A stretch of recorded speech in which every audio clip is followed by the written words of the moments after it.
Ilhan Omar is scrambling in real time because there's all kinds of things she has to worry about right now. I mean, she's got the president calling her and her friends garbage. She's got this Minnesota fraud scheme to the tune of $1 billion, and now new allegations that she was kind of chummy with some of the people that are implicated in that gigantic fraud scheme. So that doesn't look very good now, does it, Ilhan? You know about the fraud scheme, right? The $1 billion that was stolen from us taxpayers by this group of Somalian mafiosos that were out of Minnesota. Well, President Trump is really upset about it. People are asking what the heck role Tim Walz had in it, and now they're asking questions about the role that Ilhan Omar might have had in it. Again, before we get to her explanation, it's worth showing you this little gem because the president had some pretty specific words for our friend. Well, hardly our friend, I'm being kind of facetious. Ilhan, just the other day. Watch. And they contribute nothing. The welfare is like 88%. They contribute nothing. I don't want them in our country, I'll be honest with you, okay? Somebody would say, oh, that's not politically correct. I don't care. I don't want them in our country. Their country is no good for a reason. Their country stinks, and we don't want them in our country. I could say that about other countries, too. I can say it about other countries, too. We don't want them to hell. We have to rebuild our country. You know, our country's at a tipping point. We could go bad. We're at a tipping point. I don't know if people mind me saying that, but I'm saying it. We could go one way or the other, and we're going to go the wrong way if we keep taking in garbage into our country. Ilhan Omar is garbage. She's garbage. Her friends are garbage. These aren't people that work. These aren't people that say, let's go, come on, let's make this place great. These are people that do nothing but complain. They complain. And from where they came from, they got nothing. You know, they came from paradise, and they said, this isn't paradise. But when they come from hell, and they complain, and do nothing but bitch, we don't want them in our country. Let them go back to where they came from and fix it. Okay. Thank you very much, everybody. Okay. So you got a round of applause on that one. And I know a lot of viewers are like, wow, you know, he can be politically incorrect and then he can be really politically incorrect. And that was one of those moments when he was really impolitically correct. But you know what? He doesn't care because he's swinging for the fences.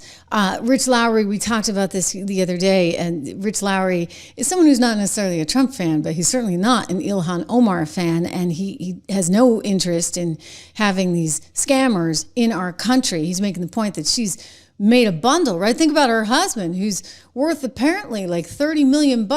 He runs what's called a venture capital firm. I told you this, guys, yesterday. I looked at his website. That doesn't look like a venture capital firm to me. You know what a venture capital firm is? They go out there and find new technologies and new things to invest in, and then they buy up these companies and they try and guide them to make them bigger companies.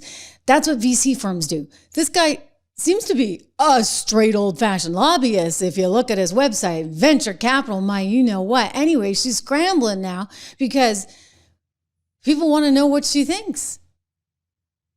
And according to a new story in the Daily Mail, she might be a little more connected to this than she wants anybody to know.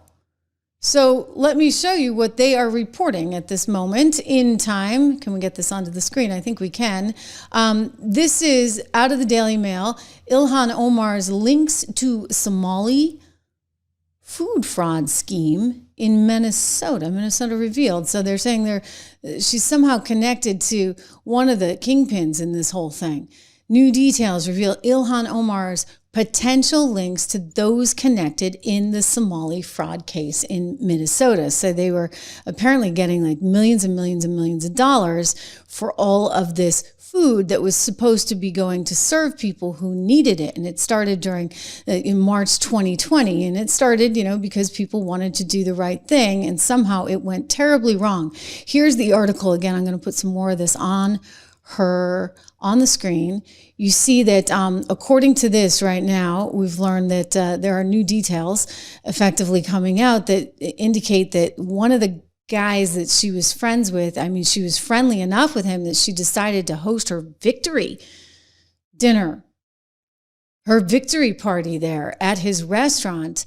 His name is Salim Ahmad Saeed. He's 33 years old. He's the owner of the Safari restaurant, which is where, according to the Daily Mail, Omar held her 2018 campaign victory party.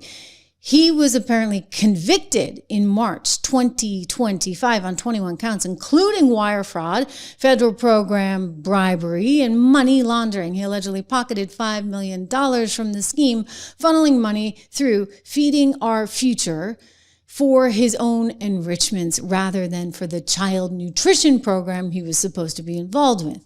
He's facing decades in prison, and there's apparently 70 defendants here charged with this sweeping case. They've had 45 convictions so far. Additionally, and this is important, one of her campaign officials pleaded guilty in August to running a fake food site and pocketing lots and lots of money on his own. So, whoa, Ilhan. This is not looking good for you. No wonder she's so upset about Donald Trump being in there. She was asked not specifically about this case and her connections, but, this case in general, not about her connections. I don't think they'd go that far right on CNN, but they did at least ask her what she made of these revelations. And you want to talk word salad? I mean, she's putting the Queen Awards salad, Kamala Harris, to shame on this. Watch. Can you shed any light on why the fraud got so out of control in Minnesota? I think what happened is that, when you have these kind of new programs that are designed to help people, you're oftentimes relying on third parties to be able to facilitate. And I just think that a lot of the COVID programs that were set up, they were set up so quickly that a lot of the guardrails did not get created. Oh, I see. So it's the government's fault? Because they didn't put any guardrails in? Can't possibly be her friend's fault. They just made it too darn easy to take all that money, I guess. And when you make it too darn easy, people are just going to steal. So be it, right? Unbelievable. She has no response. She's really, I think, going to have to face the music on this one. And I think a lot of people are going to have to face the music on this one. So Ilhan really doesn't have much of an answer. She's gone after Trump after he went pretty savage on her. She didn't have much of a response for that one either. But I would just say, you know what, Ilhan, enough is enough, right? You got funny friends. Let's just say funny friends.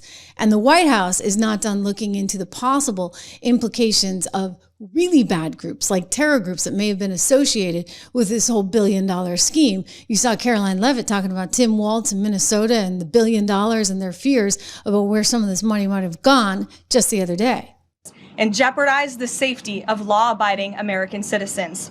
In fact, according to a new bombshell report from the New York Times, Somalian migrants in Minnesota have defrauded nearly $1 billion in taxpayer-funded benefits under Democrat Governor Walz's leadership. President Trump is putting an end to this dangerous America Last approach. His position is rooted in common sense. In the wake of last week's atrocity. Yep. Wow.